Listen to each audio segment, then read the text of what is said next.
Welcome back to Manhwa Heartbeats. Today, we'll be recapping a manhwa called Try Begging Me. Don't forget to subscribe, it helps us a lot. Enjoy. Our girl is the daughter of a sworn enemy, someone the Campton vampire wanted dead. She's not just that, though, she was also a cunning spy, always slipping through people's fingers like smoke, and now she's a fugitive, vanished from the eyes of anyone who might be looking for her. She's had many names over the years, each fitting a different role or mission, but right now, she's known as Sally Bristol. She's just an ordinary maid, at least on the surface, working for the man everyone fears, the Campton vampire, a creature who has long abandoned his humanity. The place she works in is no ordinary mansion. It's more like a graveyard filled with the ghosts and screams of those who dared to stand against the vampire, particularly the Blanchard Revolutionary Army. Their defeat here is marked in the air, in the walls, in the silence of those who remain. It's a place of terror, a place where no one would willingly go. Yet, she's here, moving through it as if it were any other house. Today, like most days, she heads down to the dark, cold dungeon to bring food to the prisoner, one of the few survivors of the Blanchard army. As she steps into the cell, he looks at her and calls her Grace. He always does that. But she calmly corrects him, telling him that she's going by Sally Bristol now. She doesn't get angry or upset, she's used to it by now. After all, her real identity has to remain hidden, even from him. She checks on him, asking if anything happened during the night, but he just shakes his head, indicating nothing out of the ordinary. She hands him a dose of morphine, telling him it should help with the pain, at least for a little while. She reminds him to drink some water and eat the food she's brought. He always looks so worn out, so tired, as if the weight of the world is pressing down on him, which it probably is. The prisoner, still nervous, asks her if the rescue team is coming soon.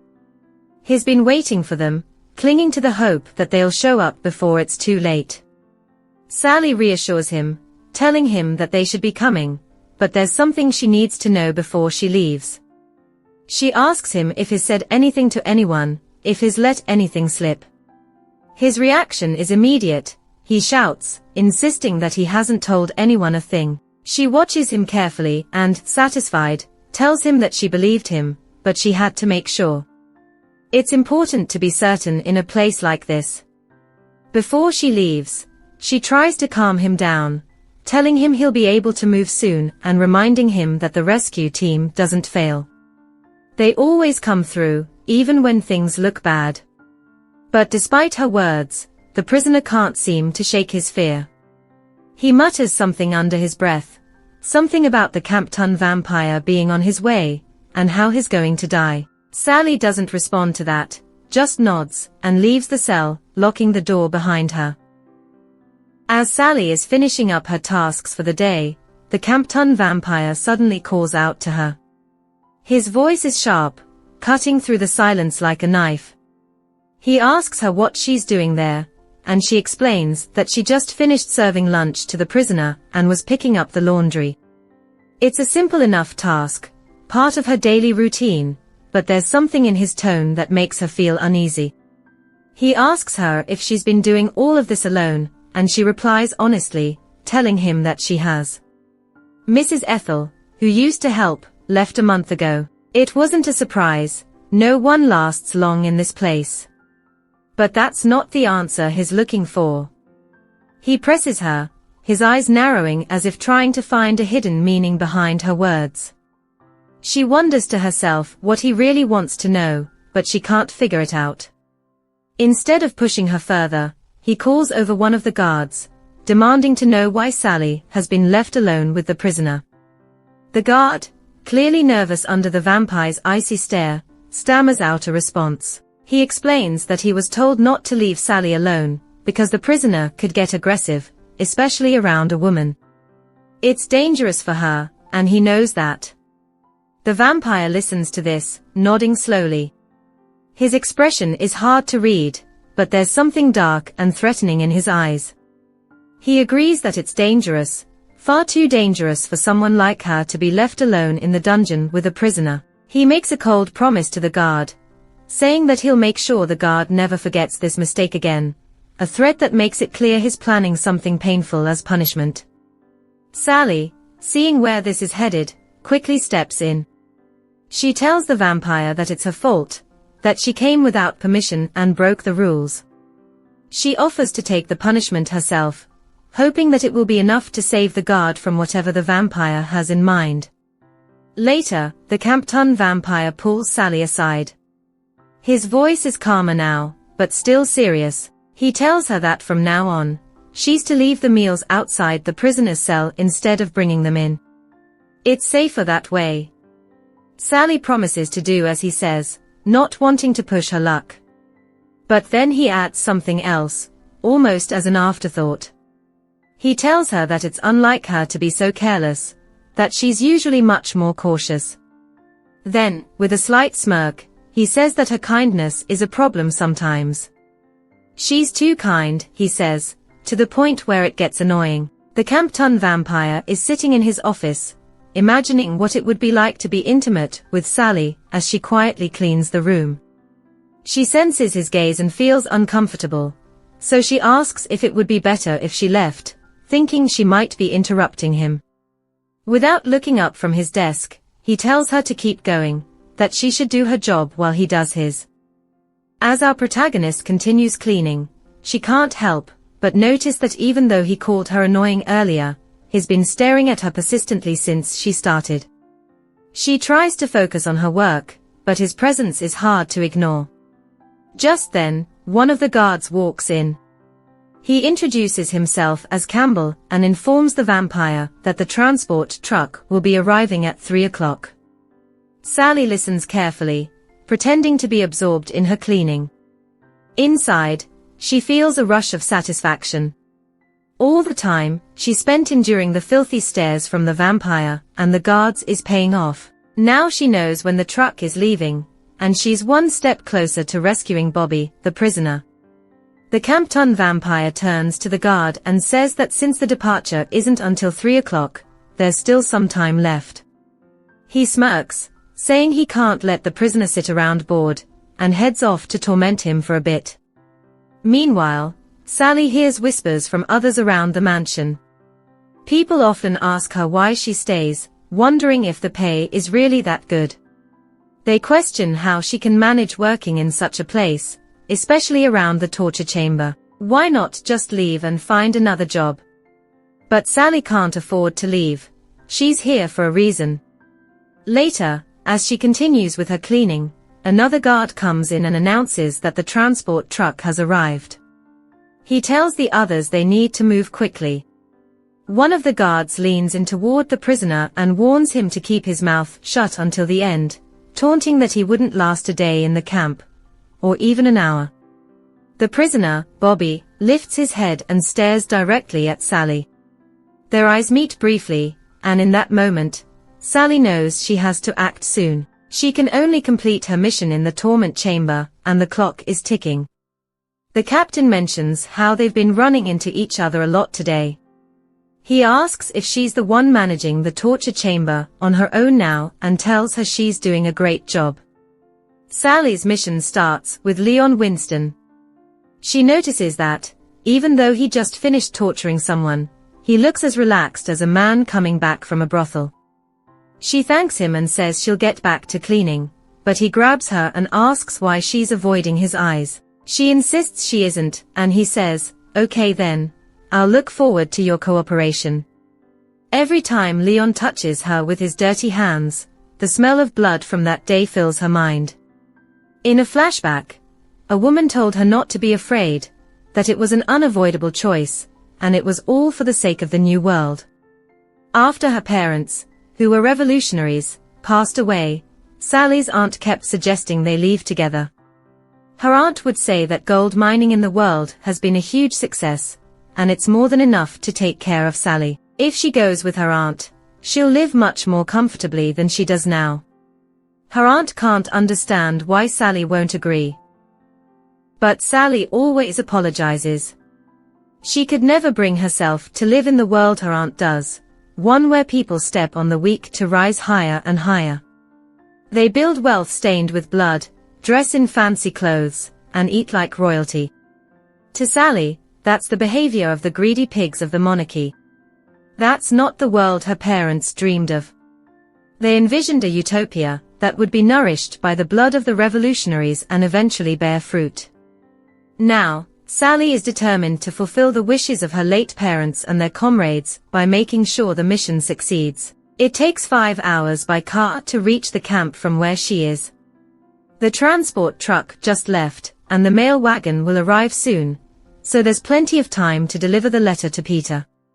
Once Peter checks the letters, he'll contact the branch, and the rescue team near the governor should be able to save Bobby before the transport truck reaches the city. Suddenly, the captain grabs her from behind and tells her she smells good.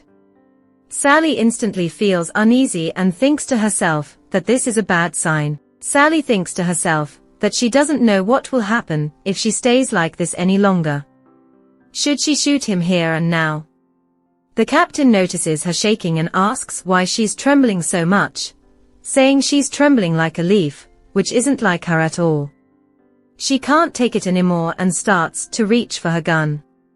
Jimmy would understand. It's better to kill the perverted captain than be forced into something intimate with him. But then, the captain comments that her button needs to be sewn back on, or maybe she's trying to seduce him. Thinking quickly, Sally calls his name and says she's in need of money to pay for her mother's hospital bills soon. She tells him that if he wants something, she can do it for him. He lets go of her, and Sally thinks to herself that she was right. She knew he'd be repulsed by a woman who throws herself at him for a quick gain. The captain, still unsettled, tells her that saying such dirty things doesn't suit a good girl like her, and that she shouldn't say anything like that again. Sally reminds him that he once told her he was annoyed by her kindness, but he quickly tells her not to misunderstand. He wasn't annoyed by her kindness. In fact, he likes how she doesn't flinch at the sight of blood, which makes her more trustworthy than the rookie soldiers who can't even look at it without getting sick. He says she shouldn't be kind to those people, because they are sneaky. Sally, confused, asks why he's telling her all of this. The captain says it's because he wants her to stay in the torture chamber for a long time, to become a permanent part of it. Sally wonders what that means. The captain finishes by saying that if anyone ever hurts her, or makes her spill even a single drop of blood, it would break his heart. Sally thinks to herself that the vampire Campton is a bloodthirsty monster. Is he planning to suck her blood too? No, he wouldn't do that, because he hands her the money, and she thanks him for his concern. Thanks to him, she won't have to worry about the hospital bills anymore. But in her veins runs the filthy, materialistic blood he despises. She adds that he's very generous and kind and mentions that the mailman is about to arrive, so she'll take her leave. As she walks away, Sally thinks to herself that it was a real close call. Even the revolutionaries had enough respect not to bring women into the torture chamber. So why does Campton keep singling her out? A spy is supposed to stay unnoticed, never draw attention. That's why she's tried her best to blend in with the other maids. Where did it go wrong? The mailman, waiting, thinks it's almost time to leave. Sally rushes over and asks him to wait. He says she's a little late today, and she explains the captain called for her. He asks about her mother's tuberculosis, if she's getting better. Sally tells him yes. Her mother is supposed to be transferred to a bigger hospital soon, and she wanted to share the good news. The mailman says that's great, and he's sure everything will turn out fine, but warns her that it's not good to be late again. Of course, Sally knows why. Before he can say more, someone calls out to her, cutting him off. He takes his leave, reminding her not to be late next time. Sally asks the captain if he's heading out somewhere. He replies that yes, he has a prior engagement. She thinks to herself that, judging by his uniform, it doesn't seem like a personal appointment. She smiles and tells him to have a good day, but then he stops her, and says there's something he's been meaning to ask. Sally wonders why he's so interested in a simple maid like her. He then asks if she's ever been to Abington Beach, when she was younger. Our female lead lies on her bed, thinking it's been an incredibly tough day. Everywhere she goes, she runs into Winston, the captain of the Campton vampire, and on top of that, his stupid eyes follow her. In her mind, the protagonist recalls a flashback where a man tells her they need to infiltrate and gather information. She says he should do it, but she can't go to Winston Street. He explains that he can't ask his fiancée to do it either, but she knows why. He is the leader of the Blanchard Revolutionary Army. James, Little Jimmy Blanchard Jr. The protagonist understands, but worries about her eyes. Her turquoise eyes aren't ordinary, and if she gets noticed even for a moment, it could be a problem. He tells her he loves her and knows this mission is dangerous for her. He hates sending her out there, but no one is better suited for the job. It's for the greater good. So he tells her to hang in there a little longer and not to worry. Their fellow revolutionaries will be his eyes, and if she ever gets into trouble, they will come running. If she succeeds in this mission, their trust in her will grow even stronger. She nods, but in her heart, the protagonist thinks that even a small mistake could bring everything crashing down. Now, she thinks she needs to contact Jimmy again. It's too dangerous for her to stay there much longer. Should she send the money she got from Winston today as military funds? Yes, she decides she'll stop by Madame Benoit's cafe on her way to the post office. It's been a while, and treating herself to a cafe au late and a slice of cake sounds nice. In another flashback, a boy asks the protagonist if she knows what's better than a slice of cake, eating the whole cake by herself. Her brother Jonathan, who is 4 years older than her, was her loyal comrade and family, at least until he chose love over the Revolutionary Army. He says he's going to live for his family now. The protagonist asks what he means, reminding him that their family is the Revolutionary Army. Is he really going to abandon his lifelong comrades for someone else? Jonathan replies that using someone he loves like a pawn in a game isn't what family does. He can't raise his children the way their father did, and he won't treat his wife like their father treated their mother either. Frustrated, the protagonist asks what he's talking about and who could be as great as their father. Jonathan shouts that their father shoved their mother into a filthy den with someone he despised, calling them pigs and dogs. Sally insists it was just an infiltration mission, something she has to do as a revolutionary.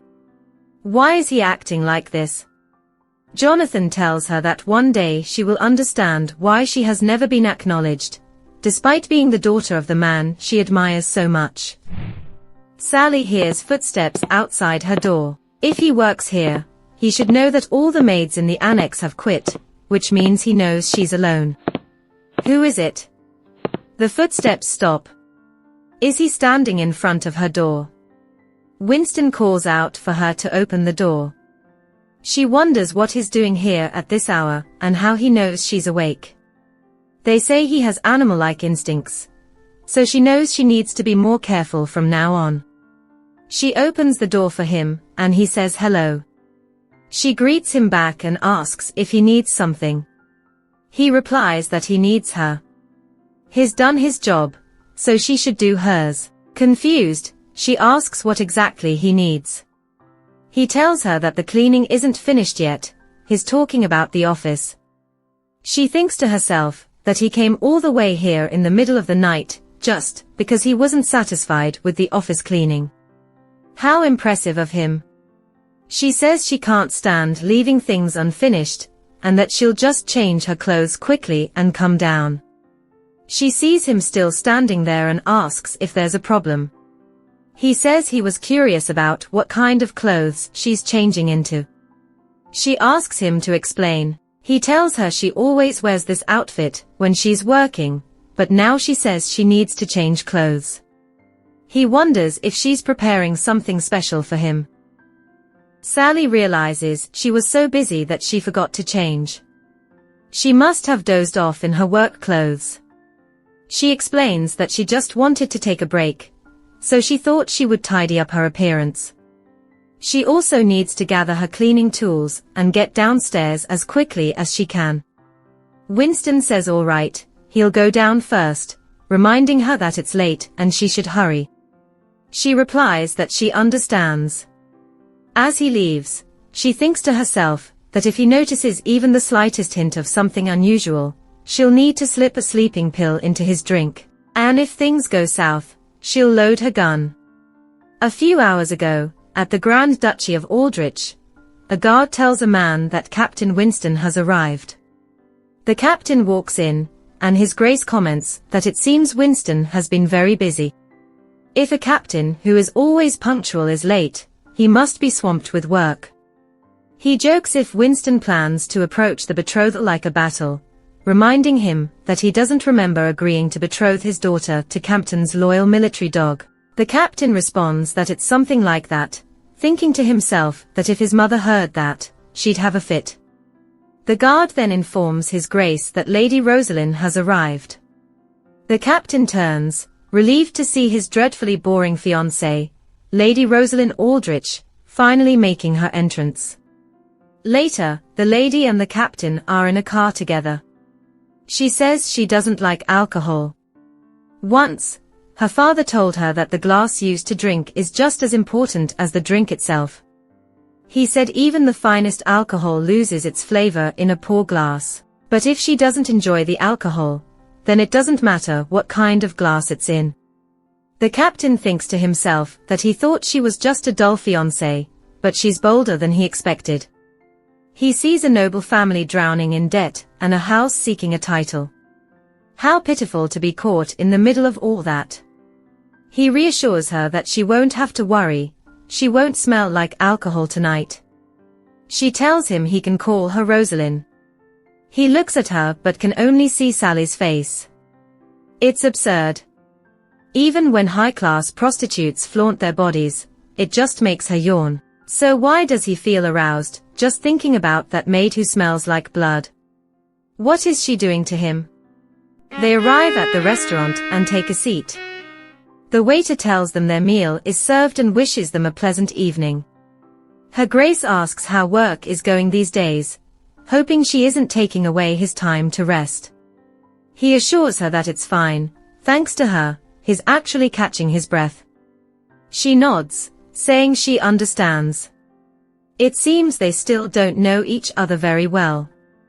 The captain thinks to himself that he doubts she's really asking, because she doesn't know about him. What would a noble lady find interesting about a mere military dog like him? The most he could share about his work is pulling out rebels' fingernails. Now that he thinks about it, what kind of sound did that woman make? Most men scream like women in that situation, but she was one tough woman. Her Grace then says she heard that, unlike their army, the rebels train women too. He thinks to himself that they do, but that training is just to become the commander's mistress. It's despicable, using women for their filthy purposes. He tells her it's not something a noble lady like her would want to hear about, since it's a matter of life and death. She apologizes, saying she wasn't thinking. She admits she doesn't really understand. What kind of world are the rebels dreaming of that they are willing to sacrifice their lives for it? The captain remembers when his father told him that his grandfather used to dream of a new world. Curious, he asks what he means. His father explains that this new world would have power come from wealth, not noble birth. His grandfather was a foolish man, who turned his back on the royal family, and gave up his title as account for that silly dream. But he reassures himself that he doesn't need to worry about that. He will make sure everything is set right. All that's left is to regain the title of Count. The waiter serves dessert, and the captain tells her it's hot, so she should please wait before eating. She replies that she's heard rumors about him being terrifying, but is much kinder than she expected. He remembers Sally's words. It's the second time today someone has called him kind, and he thinks about how he ruined her nails. She's a woman who talks about respect, but hides contempt in her eyes, like a fox pretending to be naive. The captain is curious about how far she will push him to see what's really behind that mask. He wonders if he lifts her skirt, even if she flinches at his touch, will she finally throw that mask away? Will she show him her true self? No, that's not enough. He wants to shove his gun inside her, and finally see her honest gaze. Just then, Sally walks into the captain's office. He notices she's later than expected and asks if she has something special for him. Our protagonist tells the captain to explain himself. He says he's just joking and asks if they should start their work. She wonders why he's doing this to her. She mentions that she was in a rush and forgot the sparkling water, so she'll step out to get it. She thinks to herself that she should prepare the sedative in advance, just in case. She tells him she'll be right back, but he insists there's no need and asks her to come closer. When she doesn't respond, he calls her back and asks if he didn't tell her to come here. Reluctantly, she walks up to him. He tells her to climb up, and she asks where. He points out that the lamp on the ceiling is too dirty. She thinks that if he wanted her to clean it, he should just say so. She tells him that dust will fall, so he should please wait on the sofa for a moment. He insists she just clean it and asks if cleaning without letting the dust fall is part of her skills.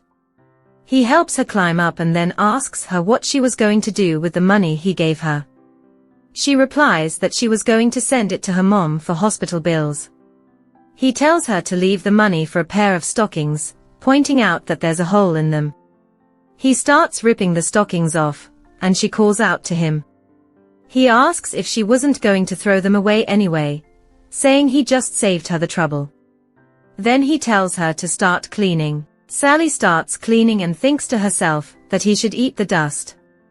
He murmurs, "Just as I thought." She asks him what he said, and he replies that he's just talking to himself. He thinks that his imagination was right, her bloomers are white. She finishes cleaning the lamp and says she'll clean the carpet now. After she cleans it up, she tells him it's all done and asks if there's anything else he needs. The captain notices her hand is red, and when she looks, she sees blood. He tells her that once she takes care of this, she can go. As she goes to collect the ashtray, she suddenly sees him touching himself.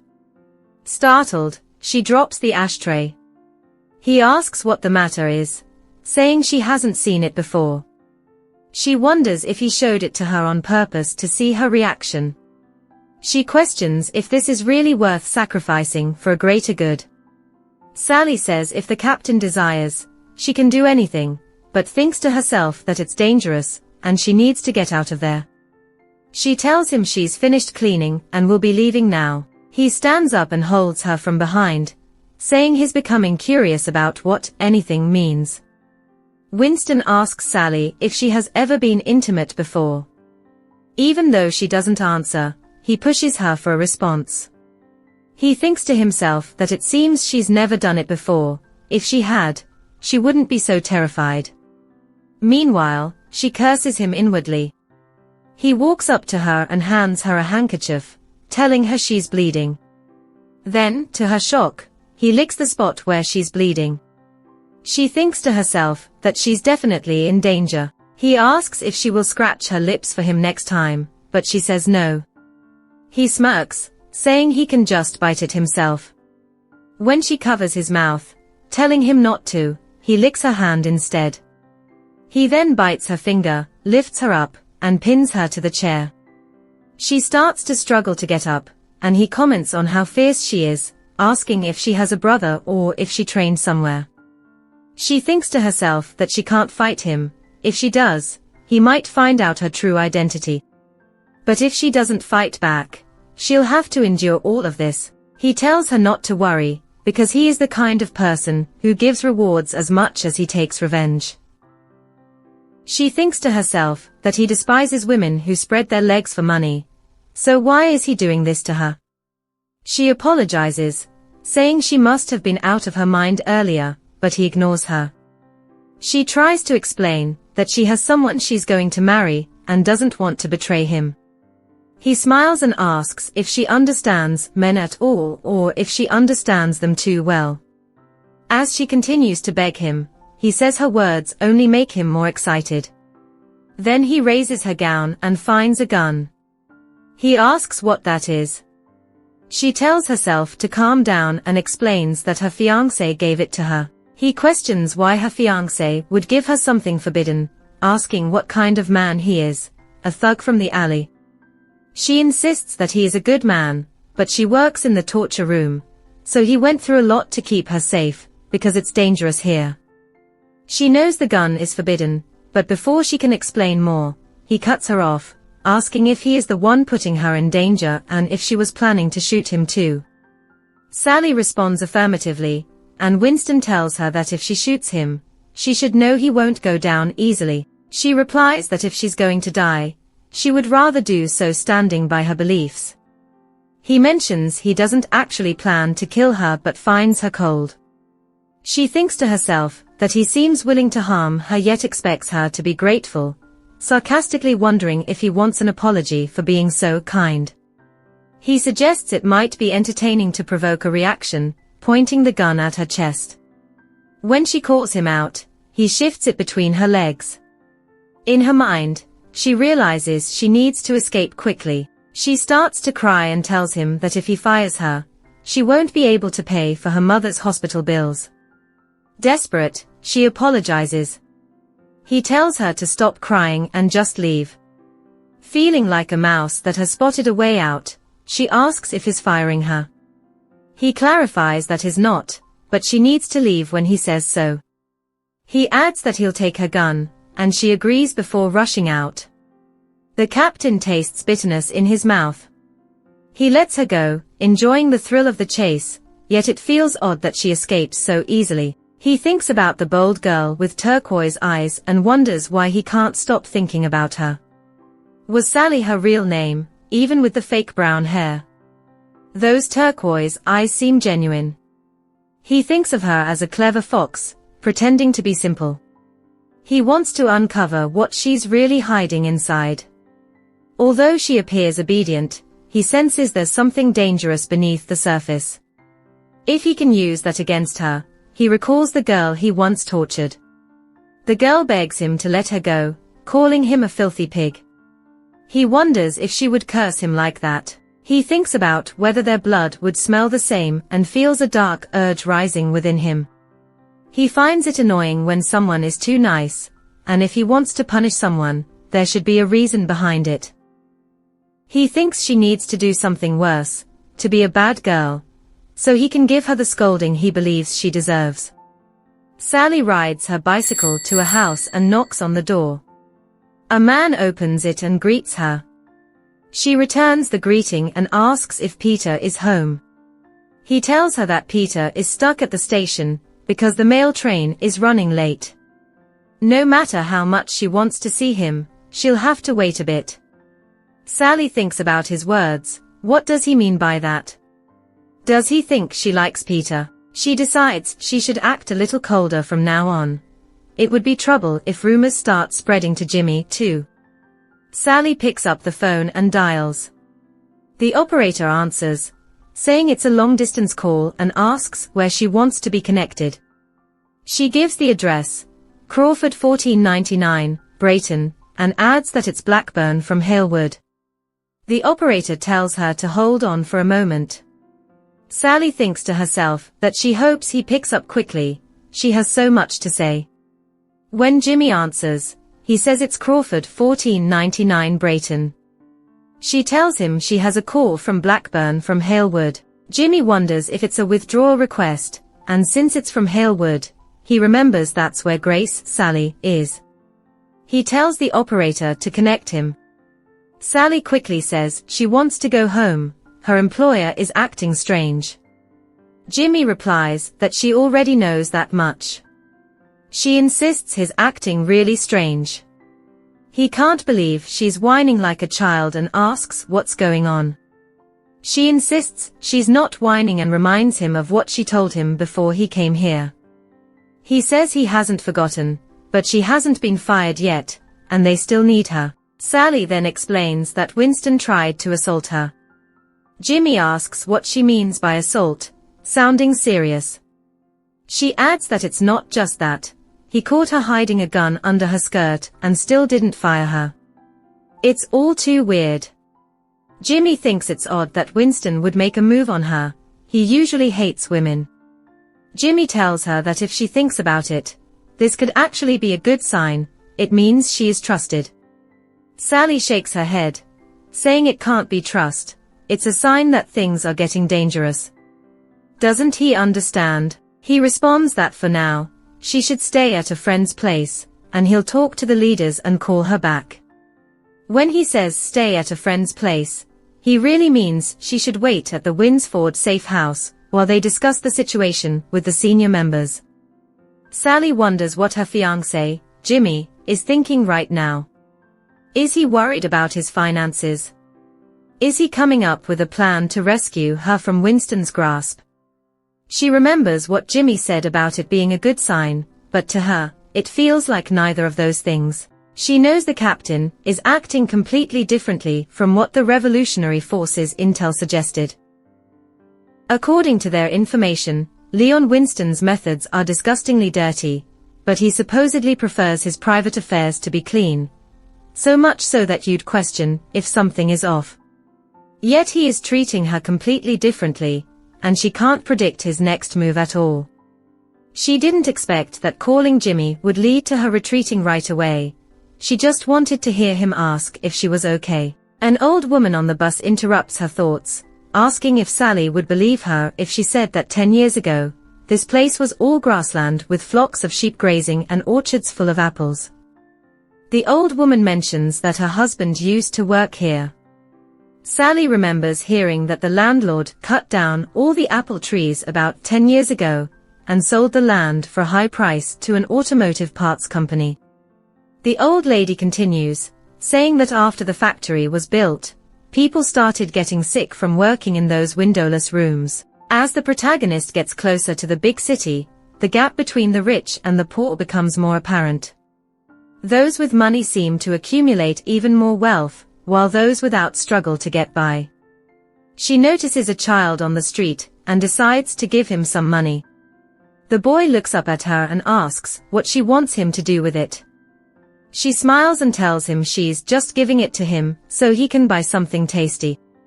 With a bright grin, he runs off.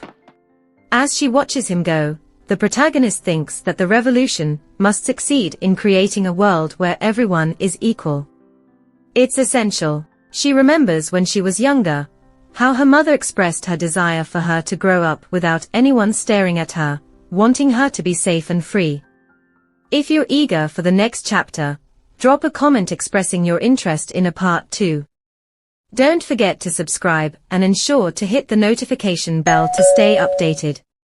Until next time.